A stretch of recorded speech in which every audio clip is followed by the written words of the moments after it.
Ada beberapa strategi yang bisa kita terapkan untuk menyusun roadmap publikasi, terutama untuk karir dosen ke depan ya, di mana ini akan sangat bermanfaat buat teman-teman yang ingin meningkatkan karir sebagai dosen.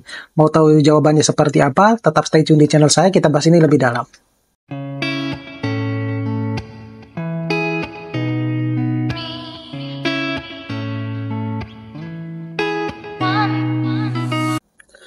Assalamualaikum warahmatullahi wabarakatuh. Kali ini saya akan sharing sedikit terkait dengan bagaimana kita menyusun ya roadmap di dalam proses kita untuk karir dosen ke depan gitu. Jadi ini berkaitan dengan publikasi juga, tetapi lebih kepada strategi kita mau meningkatkan karir dosen ya di dalam hal jabatan fungsional. Jadi ini saya kutip dari salah satu profesor yang ada di Universitas Perintis Indonesia, di mana dia menyampaikan ada strategi menyusun roadmap publikasi ya, baik itu terutama untuk kenaikan jabatan fungsional.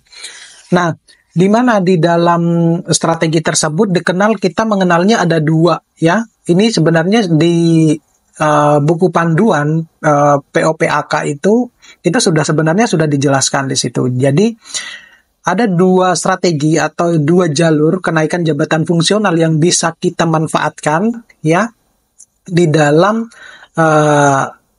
penyusunan atau strategi karir dosen kita ke depan.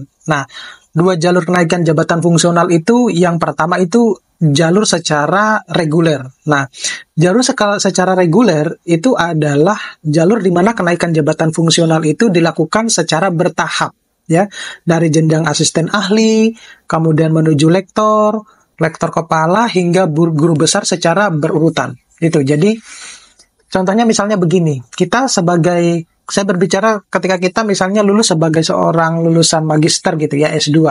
Berarti kita mengawali karir kita itu di dalam jabatan fungsional sebagai asisten ahli.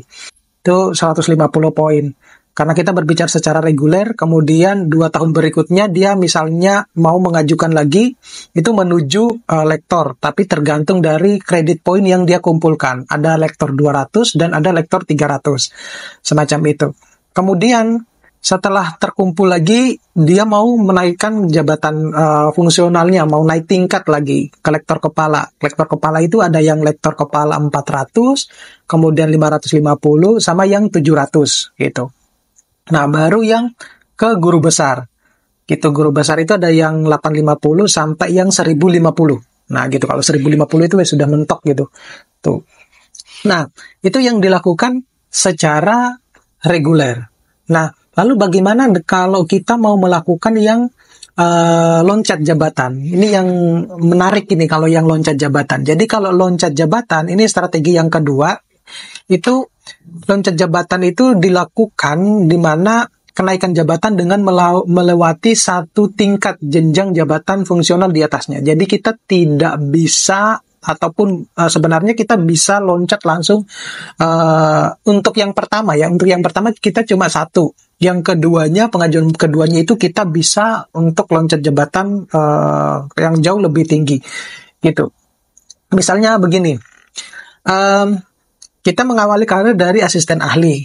Untuk yang pertama kita bisa loncat jabatan ke lektor 300 atau ke lektor kepala 400 ya. Lektor kepala 400. Jadi itu yang bisa dilakukan. Tetapi kalau yang S3, lulusan S3 itu jabatan fungsional pertamanya pasti adalah yang lektor 200 gitu. Nah, setelah itu untuk pengajuan yang kedua itu kita bisa loncat jabatan, misalnya mau dari lektor ke guru besar, itu bisa, ataupun dari lektor kepala ke guru besar. Nah, semuanya dari mana? Ya, semuanya tergantung dari berapa poin ataupun kredit poin yang kita kumpulkan gitu. Nah, lalu bagaimana strategi dalam menyusun roadmap publikasi? Nah, di dalam POPAK itu sebenarnya sudah ditulis ya, berapa persen untuk bidang pendidikan, berapa persen untuk penelitian, berapa persen untuk pengabdian, dan berapa persen untuk penunjang. Nah, saya biasanya fokusnya itu di bidang riset ya, publikasi gitu. Jadi di bagian itu yang saya push gitu.